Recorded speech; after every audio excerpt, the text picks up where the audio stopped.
जय जिनेन्द्र सभी के लिए। हम सभी यह षड्दर्शन समुच्चय नामक ग्रंथ इसका निरंतर अध्ययन कर रहे हैं और यह ग्रंथ यहाँ जैन विश्व भारती विश्वविद्यालय में MA कक्षा में पढ़ाया जाता है। और लॉकडाउन के समय का सदुपयोग करते हुए मैंने विचार किया कि क्यों ना इस ग्रंथ का ऑनलाइन स्वाध्याय कराया जाए, ऑनलाइन कक्षा ली जाए, जिसका लाभ हमारे विद्यार्थी तो लेंगे ही, देश के अनेक विद्यार्थी अथवा जो भी दर्शन विषय को समझना चाहते हैं उन सबको भी इसका लाभ मिले।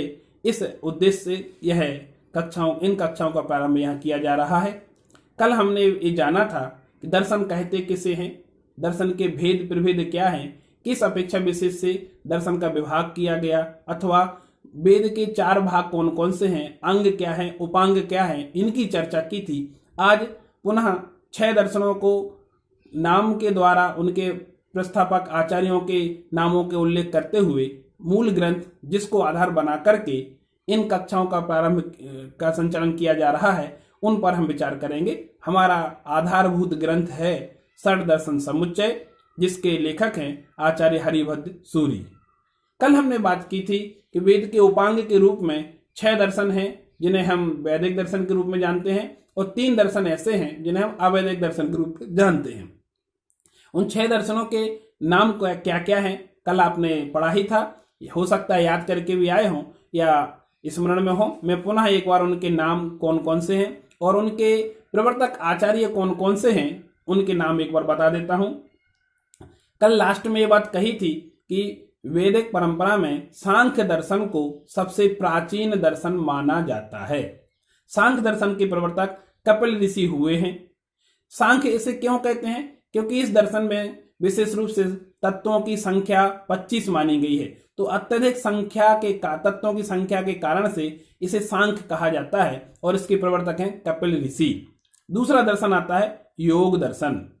योग दर्शन के प्रवर्तक महर्षि पतंजलि हुए हैं। यह योग दर्शन सांख्य दर्शन का ही एक भाग है। कालांतर में सांख्य दर्शन 2 भागों में विभाजित हो गया, ईश्वर सांख्य और निरीश्वर सांख्य। जिन्होंने ईश्वर की स्वीकृति को स्थायी रखा, ईश्वर को अपने आराध्य के रूप में रखा और ईश्वर को ही सृष्टि का कर्ता माना, ऐसे ईश्वर सांख्यी योग दर्शन के रूप में विभाजित हो गए। और जिन्होंने सृष्टि का कर्ता ईश्वर ना मान करके 25 तत्वों को ही सृष्टि का कर्ता माना, ऐसे दर्शन का भाग जो रह गया शेष, उसे सांख्य दर्शन के रूप में मान लिया गया। तीसरा है न्याय दर्शन। न्याय दर्शन के प्रवर्तक अक्षपाद गौतम ऋषि हुए हैं। अक्षपाद उनका विशेषण है। यह विशेषण इसलिए इन्हें दिया गया क्योंकि ऐसा माना जाता है कि इनकी दृष्टि इतनी सूक्ष्म थी कि चलते हुए, जैसे हम दूर से देखते हैं तो हमारी आंखें लगभग 4 या 5 फीट की दूरी पर होती हैं, तो हम सूक्ष्म से सूक्ष्म वस्तु को नहीं देख पाते। परंतु अगर हमारी आंखें पांव में लगी हों तो हम क्या करते, सूक्ष्म चीजों को भी देख लेते। ऐसे ही यद्यपि इनकी आंखें तो अपनी जगह पर ही थी, फिर भी इनकी दृष्टि, इनका चिंतन, इनके देखने का नजरिया इतना सूक्ष्म था जैसे इनकी पांव में ही आंखें लगी हों। इसलिए अक्षपाद इनका एक विशेषण इनके साथ जुड़ गया और अक्षपाद गौतम ये ऋषि हुए। इन्होंने न्याय दर्शन का प्रादुर्भाव किया, प्रवर्तन किया। इसके बाद आता है वैशेषिक दर्शन। ये भी न्याय दर्शन का ही एक भाग है जो वैशेषिक दर्शन है। इसके ऋषि हुए कणाद ऋषि। कणाद ऋषि ने वैशेषिक दर्शन का प्रादुर्भाव किया। कणाद नाम भी इनका क्यों पड़ा, इस पर भी थोड़ा सा विचार करते हैं। कणम आदतीति कणादः, ये व्युत्पत्ति है।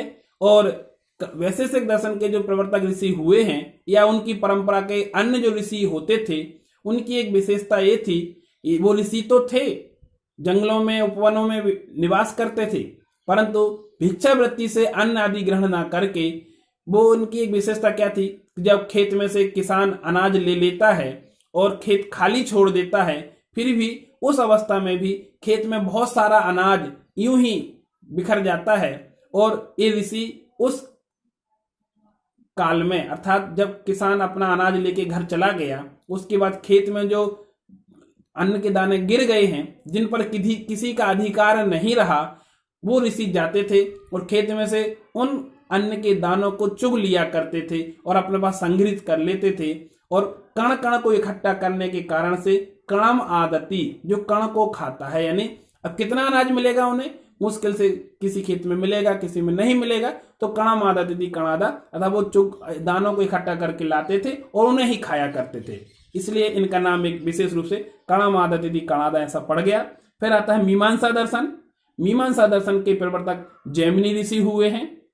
और अंत में आता है वेदांत दर्शन, वादरायण ऋषि हुए, उन्होंने वेदांत दर्शन का प्रवर्तन किया। इस प्रकार से ये 6 वैदिक दर्शन हैं, 3 अवैदिक दर्शन हैं जो जैन, बौद्ध और चारवाक। इनमें से चारवाक दर्शन चारुवाक इति चारुवाकः ये है, इसके प्रवर्तक ऋषि बृहस्पति हुए। और इनकी एक विशेष वो है कि इनका मानना था कि संसार में कोई प्राणी पुनः जन्म मरण नहीं करता, अर्थात एक बार जो आ गया वो आ गया, स्वर्ग नहीं है, नरक नहीं है, संसार नहीं, इसके अलावा अन्य कोई परलोक नहीं है। तो आत्मा जब परलोक ही नहीं है तो कर्म और कर्मफल को मानने की आवश्यकता क्या है। इसलिए इनकी एक मान्यता रही है कि घृतम कृत्वा ऋणम कृत्वा घृतम प्रवेद भस्मीभूतस्य देहस्य पुनरागमनम कुतः, अर्थात जब तक जियो सुख से जियो, कर्ज लेकर घी पियो, फिर लौटकर आना किसे, चारवाक की वाणी सुनो। यावत जीवेत सुखम जीवेत ऋणम कृत्वा घृतम प्रवेद भस्मीभूतस्य देहस्य पुनरागमनम कुतः, अर्थात जब तक जियो सुख से जियो, इनकी मान्यता थी, क्योंकि परलोक आदि कुछ नहीं होते। इसके बाद बौद्ध दर्शन की हम बात करें तो गौतम बुद्ध हुए इनके प्रवर्तक, और जो महावीर के समकालीन थे, इन्होंने करुणा को विशेष आधार बना करके 4 आर्य सत्यों के माध्यम से दर्शन का प्रादुर्भाव किया। वो बौद्ध, चूंकि इनके प्रवर्तक बौद्ध थे इसलिए बुद्ध थे, इसलिए बौद्ध दर्शन उसका नाम पड़ गया। और जैन दर्शन की परंपरा अनादि है। प्रथम इस युग में प्रथम तीर्थंकर ऋषभदेव हुए और अंतिम तीर्थंकर भगवान महावीर हुए। हम सभी जानते हैं जैन परंपरा में 24 तीर्थंकर माने गए हैं, और ये 24 तीर्थंकरों की संख्या निश्चित है। हर काल में, काल से तात्पर्य जिसे हम कहते हैं आज कल या प्रेजेंट टेंस, पास्ट टेंस, भूतकाल, वर्तमान काल, भविष्य काल, इनके अतिरिक्त भी काल का विभाजन जैन दर्शन में स्वीकार किया गया है। काल को 2 भागों में विभाजित किया गया, अवसर्पणी काल और उत्सर्पणी काल। अवसर्पणी काल से तात्पर्य है जिस काल में धर्म की हानि हो वो अवसर्पणी काल, और जिस काल में धर्म उत्थान पर जाए वो उत्सर्पणी काल। ये 2 विभाग करने के उपरांत प्रत्येक के 6 विभाग हैं, और 6 में से जो चौथा आ रहा होता है सुषमा दुषमा काल, उसमें तीर्थंकर जन्म लेते हैं। 24 तीर्थंकरों का जन्म होता है, और वो 24 के 24 तीर्थंकर उस चौथे आरे में, यानी चौथे 6 विभाग में से चौथे आरे में धर्म की प्रभावना करते हैं, धर्म की पुनर्स्थापना करते हैं। और अंतिम तीर्थंकर जो होते हैं उन्हीं की देशना को वर्तमान में प्रचलन में बनी रहती है। इस युग में अवसर्पणी काल में भी अभी जो काल चल रहा है वह हुंडा अवसर्पणी काल है। हुंडा से तात्पर्य ब्याज का, मतलब अवसर्पणी में भी अतिरिक्त। ये अतिरिक्त कैसे हो जाता है, देखिए थोड़ा सा मैं आपको बताता हूं। नॉर्मली हम देखते हैं कि फरवरी का महीना हर चौथे वर्ष में लीप ईयर के रूप में 29 दिन का हो जाता है, सामान्यतः 28 दिन का रहता है। तो 29 दिन कैसे हो गए? एक साल में कितने दिन होते हैं? 365 दिन। ये सामान्य मान्यता है। वैसे 365 दिन और 6 घंटे ये एक वर्ष का टाइम पीरियड है। तो 6 घंटे जो प्लस होते हैं तो 4 साल में 24 घंटे बन के एक दिन बढ़ जाता है। अब विचार कीजिए, अगर 4 साल में एक दिन बढ़ सकता है तो 400 साल में 100 दिन बढ़ेंगे कि नहीं बढ़ेंगे? तो 4000 साल में 1000 दिन बढ़ जाएंगे।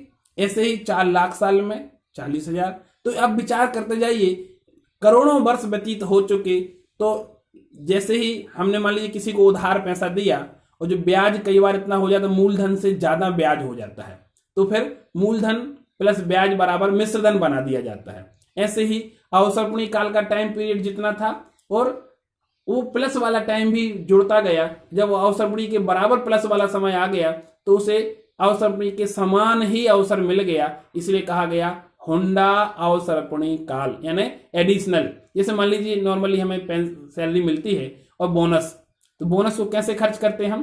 फ्रीली, कैसे भी खर्च कर देते हैं, और सैलरी का एक सिस्टम होता है। ऐसे ही हुंडा अवसर्पणी काल में धर्म की हानि भी होती है, वृद्धि भी होती है, बहुत सारे ऐसे कार्य भी होते हैं जिनकी हम अपेक्षा नहीं करते क्योंकि वो एडिशनल है, तो वो कार्य इस युग में भी हुए। परंतु जैन परंपरा में ऋषभदेव प्रथम तीर्थंकर और अंतिम तीर्थंकर महावीर हुए, और महावीर की देशना वर्तमान में प्रचलित है, और उन्हीं के द्वारा स्थापित जो जैन धर्म है वो वर्तमान में प्रचलन में है। तो जैन धर्म के वर्तमान प्रवर्तक के रूप में हम कहें तो भगवान महावीर, वैसे ऋषभदेव और उनके पहले अनादि तीर्थंकर हो चुके हैं। इस प्रकार से दर्शनों का विभाजन हुआ। अब हम बात करते हैं मूल ग्रंथ की। हमने इन कक्षाओं के माध्यम से भारतीय दर्शन को समझने का प्रयास किया जा रहा है, और मैंने विचार किया कि क्यों ना एक ग्रंथ को आधार बना लिया जाए जिससे हम सभी ग्रंथ के माध्यम से प्रामाणिक रूप से भारतीय दर्शन को समझ सकें। तो मैंने आधार बनाया आचार्य हरिभद्र द्वारा रचित षड दर्शन समुच्चय।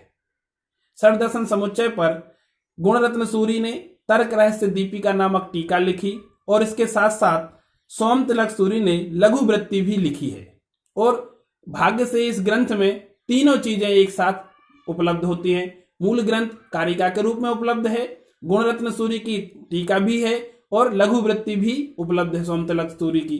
तो तीनों का कॉम्बिनेशन यहाँ उपलब्ध हो जाता है, और तीनों ने बहुत ही बारीकी से निरपेक्ष भाव से किसी दर्शन के विरोध में अपनी बात नहीं लिखी, जो दर्शन की जिस तरीके से मान्यता है उसे स्थापित किया, और फिर जैन दर्शन की क्या मान्यता है वो सामने रखी। तुलनात्मक अध्ययन भी इन्होंने किया है। तो ये ग्रंथ बहुत विशेष है और अनुकरणीय है। इस दृष्टि से हम आज इसका मंगलाचरण प्रारंभ करते हैं। अगर आप सबके सामने पुस्तक हो तो आप ग्रंथ सामने रख लीजिए, मैं मंगलाचरण प्रारंभ करता हूं। जयति विजितिरागः केवलालोकशाली सूर्यपति कृत सेवा श्री महावीर देवा। यदि समय समयाब्धे चारु गंभीर भाजः सकल नय समूहा बिंदु भावं भजन्ते।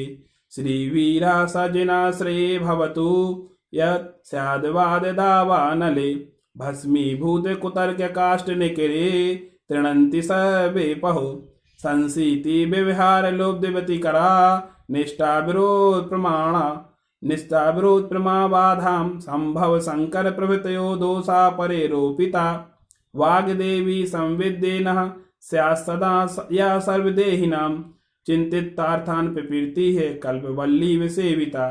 नत्वा निज गुरुन् भक्त्या षड्दर्शन समुच्चये।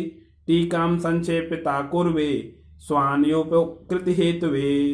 इस प्रकार से यहाँ मंगलाचरण प्रस्तुत किया गया और कहा गया जयति विजित रागः केवलालोकशाली सुर प्रतिकृत सेवा श्री महावीर देवा। यानी जयति जयवंत हो कौन? श्री महावीर देवा, महावीर भगवान जयवंत हो। उनकी विशेषताएं भी बताई गई। क्या विशेषताएं हैं? विजित रागः यानी जिन्होंने राग को जीत लिया है।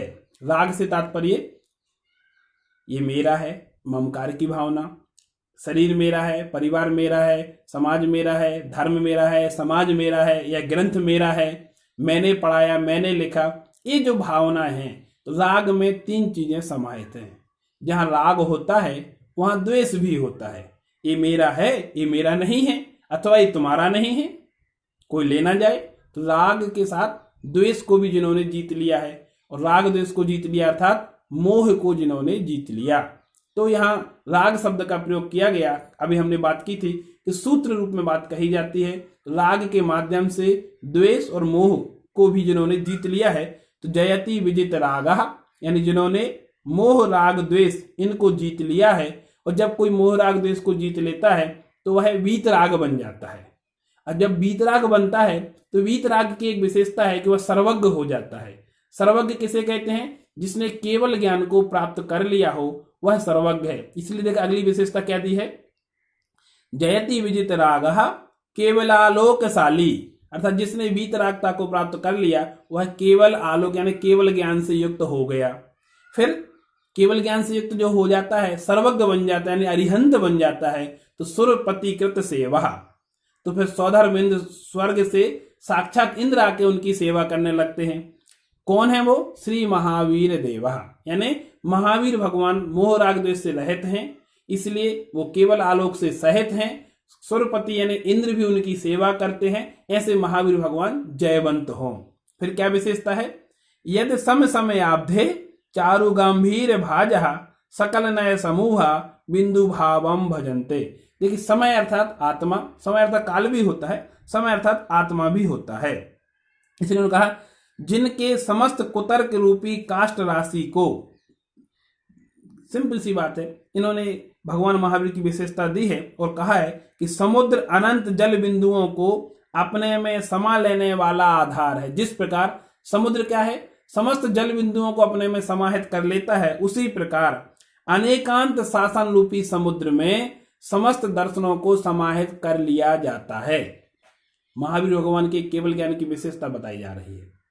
केवल ज्ञान कैसा है, जैसे समुद्र क्या करता है, संसार की समस्त नदियों का जल अपने में समाहित कर लेता है और जल बिंदु बना रहता है, वैसे ही अनेकांत सिद्धांत रूपी समुद्र में संसार के जितने भी दर्शन हैं, उनके जितने भी आयाम हैं, जितने भी भेद हैं, मतभेद हैं, परंपराएं हैं, उन्हें समाहित कर लिया जाता है। क्योंकि अनेकांत सिद्धांत में नए और स्यादवाद दो चीजें समाहित हैं और जितने भी दर्शन हैं, अगर वो नयात्मक बात कहते हैं, एक पक्षीय बात कहते हैं, तो नयात्मक हुए, और अनेक अन्य समस्त पक्षों को भी समाहित जब कर लिया जाता है तो वह प्रमाण बन जाता है और नए और प्रमाण बन के अनेकांत बन जाता है। तो भगवान महावीर का सिद्धांत अनेकांत सिद्धांत है और उस अनेकांत सिद्धांत में समस्त दर्शनों का समाहार हो जाता है।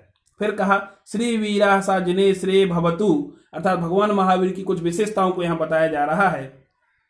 देखिए पेज नंबर 1 पर ही ये बात लिखी हुई है कि जिनके समस्त कुतर्क रूपी काष्ठ राशि को भस्मसात करने वाले स्यादवाद दावानल में परवादियों द्वारा दिए जाने वाले संशय, व्यवहार लोप, व्यतिकर, अनवस्था, विरोध, प्रेमावाद, असंभव, संकर आदि दोष तिनके के समान देखते देखते जल जाते हैं। अर्थात जैसे बहुत अधिक दावानल जल रहा हो, बहुत अधिक आग जल रही हो, उसमें सूखी घास डाल दें, कितने देर तक जलेगी वो?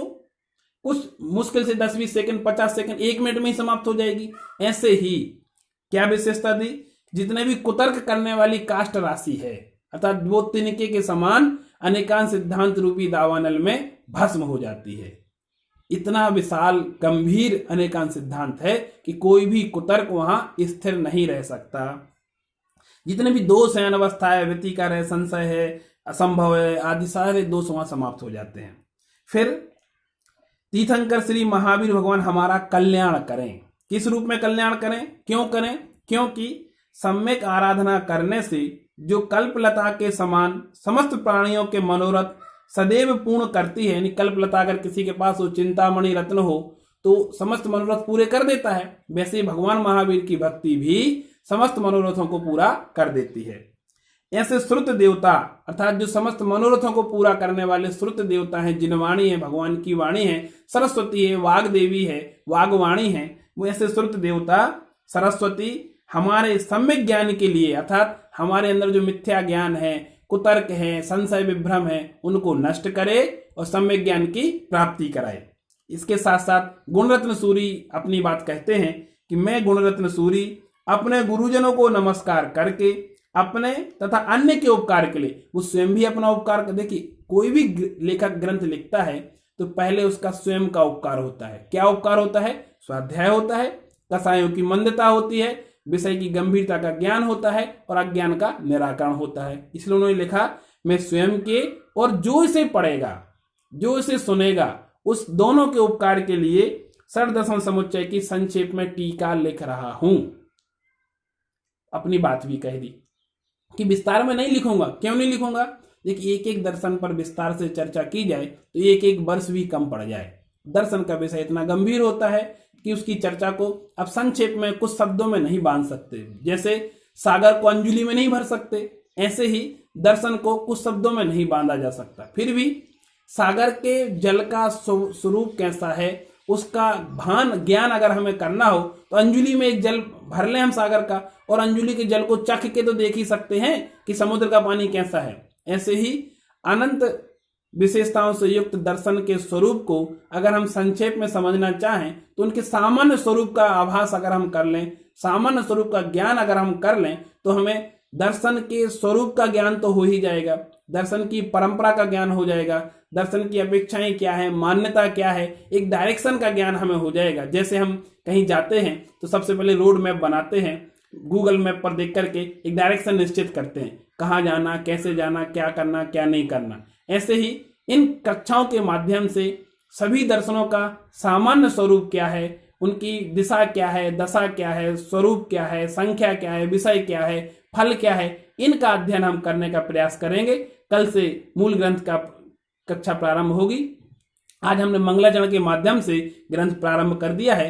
कल से आचार्य हरिवंश द्वारा जो मंगलाचरण किया गया है वह हम करेंगे। धन्यवाद। जय